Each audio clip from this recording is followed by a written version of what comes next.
Pink slime, an unwanted leftover chemically enhanced sludge. Right? Not quite. But this is how many of today's consumers perceive it according to PETA. What is considered pink slime is actually lean, finely textured beef. MeatSafety.org says that recent media interest in lean, finely textured beef, or LFTB, has caused some confusion among consumers. LFTB is simply a beef that has been separated from the fat in beef trimmings. Trimmings are chunks of meat that have resulted when large carcasses are broken down into steaks, roasts, and other cuts. In the past, these trimmings were wasted because a surgeon's skill was required to separate the lean from the fat and to create a product that consumers would enjoy. But 20 years ago, a new technology became available that has helped us to prevent the waste of wholesome lean beef. We're proud that today we can derive more beef from a beef animal with less waste.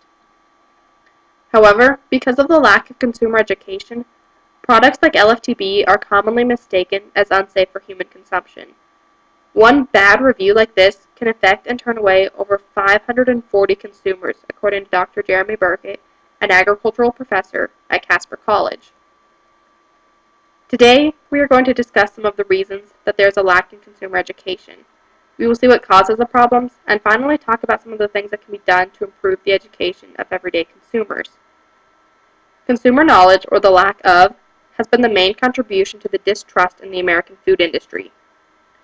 The agricultural and food industry are both always under a looking glass because of myths like pink slime. However, if the food industry would provide more access to the information regarding their products, the consumers would be more trusting of the foods available. Let's take a step back and look at the average consumer. In October of 2008, the Time Use Institute said on a typical day, 32 million adults shop at a grocery store. That's 1 out of every 7 adults nationwide. They also found that women account for 2/3 of the shopping population, and on average, the age is 47. Considering the average age and sex of the average shopper, the majority of shoppers seen in the supermarkets are mothers buying for their loved ones. They want to feed their families nothing but the best, which causes them to question the safety and healthiness of the new products they buy. Mothers need to become willing to take the time to understand the methods of the agricultural industry and what it has to offer. However, the American people are so busy in their daily lives, they forget there is a world outside of their own, where the food they eat has to be produced. Today's society has become so urbanized that the greater majority no longer has ties to the agricultural industry or farm life. Most people don't even realize that milk comes from cows and not just the store. In addition to that, they only see what the media has to show them, which is often false information, and again, because of the lack of consumer education about the food system.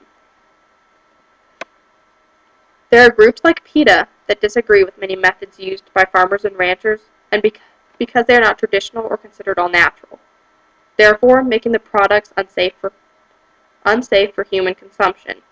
They think many of the livestock used for food production are treated inhumanely, and that the advancement in crop production is uneconomical or bad for the land.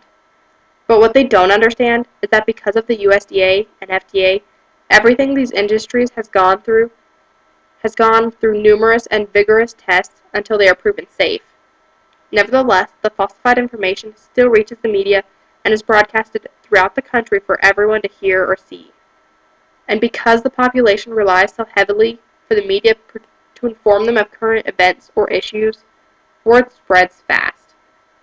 As a result, suddenly everyone thinks that something that is actually very beneficial to the food sectors, like LFTB, have a negative reputation. Food industries must do a better job of providing information about the processes and methods used during production. Negative impacts against agriculture could be avoided with added information.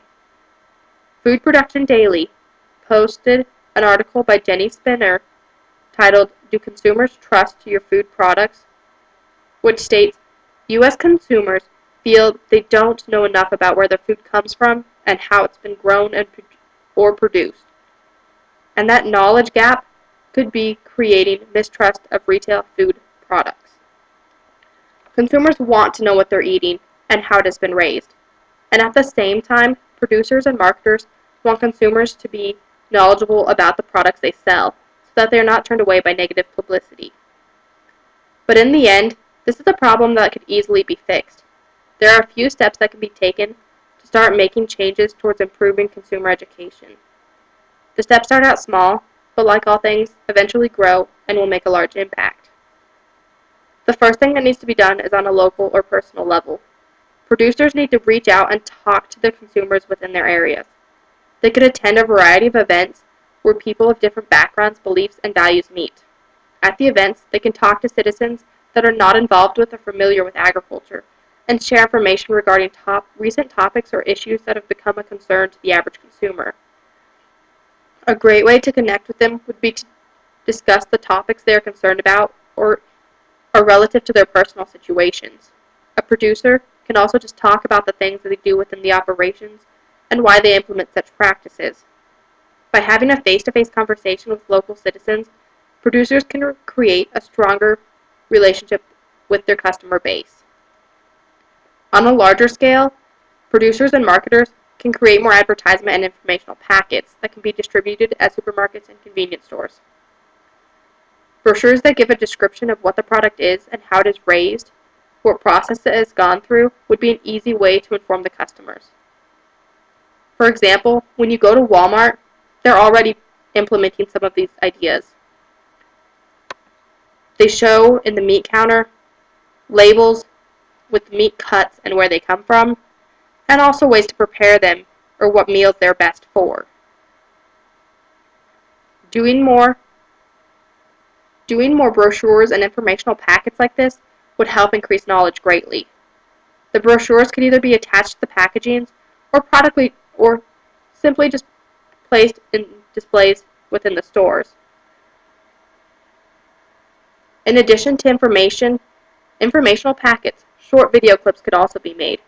The videos would provide the same type of information, but only over a span of 1 or 2 minutes. Long enough to get the point across, but still short enough to maintain viewer interest. Like the brochures, these could be shown on TVs, in the stores, or even as commercials on popular television channels. Like it was said in Jenny Spinner's article, consumers want to know what they're eating. We need to improve labeling and key information, connect with our consumers, ask questions, and talk about our products. If these few things are done correctly with the advertisements, these advertisements could reach a very large number of people and greatly increase consumer knowledge.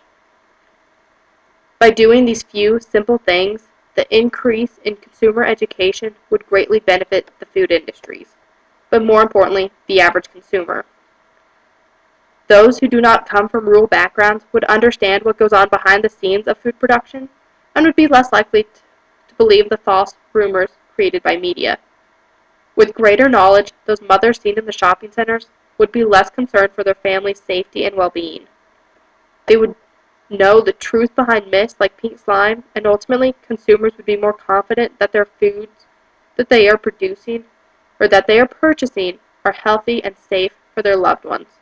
Consumers need to be more educated.